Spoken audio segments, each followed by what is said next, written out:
So how are you relating it to the I group? You know what? Let me talk about the I group. First of all, as someone who is practicing politics, there are people who take advantage of the relationship they have with the government. That's when they were in opposition. My brother, to misbehave. We supported you in your primaries, and so certainly. Even in my own constituency, there are people who, because of their relationship with the party, they show signs of misdemeanor. They try to misbehave sometimes. And as a leader, I go the extra mile to put them in check. Because when they misbehave, because they are known to be associated with Dr. Oko-Boye or the party, the negative reportage will come to me. Right? I get what I'm saying. Right. Now, this I group, their operation or history of having met and operated at the Christianborg Castle. My brother, right, it's unacceptable. It is a grave error that shouldn't have existed. But because I appreciate how politics is done in this country, I'm not surprised that somebody who was related to us managed to bring people there under the guise of giving them a job. Now, another revelation that national security was engaging them, trying to get them out, tells you that we knew them. And honestly, they were treated with kid's glove because of their relationship with us. But you see, the leniency with which we dealt with them is bringing us all this, how do you call it, negative reportage. We have to quickly learn our lessons. Governments must make sure that they are very strict and firm in dealing with party people who try to create their own turf because of the relationship they have with us. Even in Lejokuku, sometimes you see somebody behaving like, look, I'm a security, when they have no locus. So, right, look, you remember those guys who tried to fight for President Atta Mills, may so rest in peace, in Cape Coast when they met before security. Those gentlemen were trying to, they behave like they love President Mills than anybody. When President Mills came, you think they were working unemployed. They got something to do. Unfortunately, I have said it, because we have a system where people sometimes don't trust the police. They work with individuals who they think protect them. When they come to power, they want to give them a space to operate. As we grow as a country, the police must assert itself so that security within political parties, they become more irrelevant. How do we stop what you've just explained? Yeah.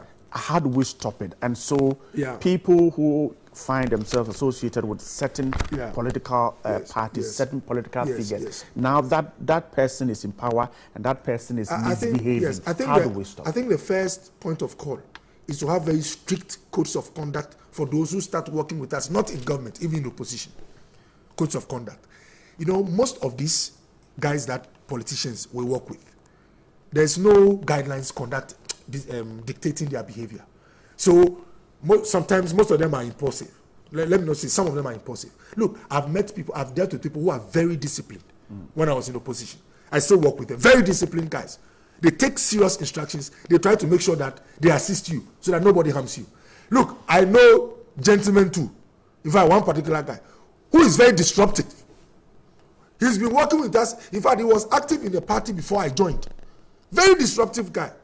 Has the propensity to misbehave. And most of the time, I spend a lot of energy trying to bring him under control. This is obviously a guy who has a tendency to bring us into a negative light. So the point I make is that the first point is to have codes of conduct. The second point is to make it clear to them that the fact that you've worked with the political party does not mean that the state is indebted to you and give you a job. We must be clear on these things. And we must be honest in telling them that we'll do our best to find them jobs, not necessarily in government. If now I have one person who works with me in the constituency, not all the time. When I'm going around, I give him something every month. I put him on more or less a salary, about 500 a month. I mean, he's cool. Anytime I'm going to a place where I don't have to go alone, maybe in the evening and all that, I work with him. You get what I mean? These are ways we can tell them we will assist you. The 500 a month is better than nothing. He's not saying that, Doc, take me to national security. You get what I mean? Now, the second point of call, my brother, I don't want to say this country, we talk a lot and we are not real. But Bright, see, this is a country where the #1 policeman must be appointed by the sitting president. This is a country where beyond major in the army, all other positions must go to Jubilee House to be vetted before you get, promotions. How can you be a country like that with such regulations and still come out and say that, why is the police not acting?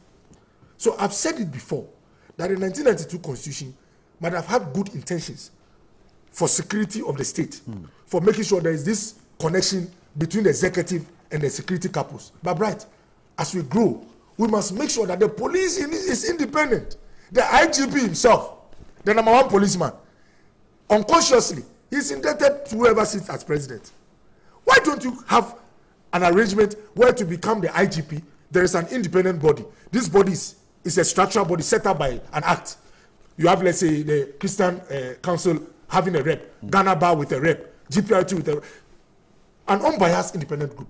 That takes applications for policemen who think that they are fit to become IGPs. They can lead the police service. Right. If I've applied to become IGP and my power is not coming from a politician and I have a safe tenure of 4 or 5 years, if you misbehave as a politician on the road, I can get you and put you through the law. No fears. But we have a situation where even the constitution with soldiers, look, the chief of defense staff, who told you that all of them, it's not the soldiers who vote for him. So this is a country, we speak a lot. Where are the lawyers? You, the journalists. Who has to start changing that? All of us. We have something referred to as stakeholders. We have leadership. Every organization has stakeholders. Which of our leaders should kickstart the process? Unfortunately for you, I want to study leadership. Leadership is a function of 3 factors. Who has to start the process? I'm coming. Leadership is a function of 3 factors. 1, the leader. 2, the followers, in this case the citizens. And 3, the situation, which is the condition in this country. All of us must be active. You can start. I can start. Anybody can start. The most important thing is that we must be active. Active means that we must speak like the way we've discussed this. The more we speak about this, the more politicians will be pushed to do something. The more lawyers will come up with proposals. The more the legislature, which I belong to, will look at possible legislation to handle these issues. The I group are being arrogant because of the history we had. And this time, we have to be strict and firm with them. And you know what puts me off mostly? They even were taking money from those they claimed they were going to help. If you want to help a citizen to get a job, do you go and operate at the Christian Bar Council? All right.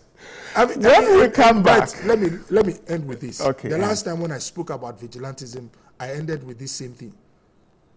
President Akufo-Addo has worked hard to bring on board some very powerful programs. The free SHS costs an average 1.5 billion Ghana cedis a year. This president has made sure that clearance has been given to over 53,000 health workers in 2 years. It's never happened before. But guess what? All these powerful achievements can be threatened, like they say, the little leaks that can sink the ship.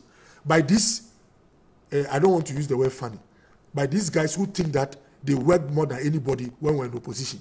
We must deal with them in a very strict manner and make sure that we preserve the gains we've made. I'm grateful. He's a member of parliament for the Lejokuku constituency, a member of the NPP. I'm still waiting for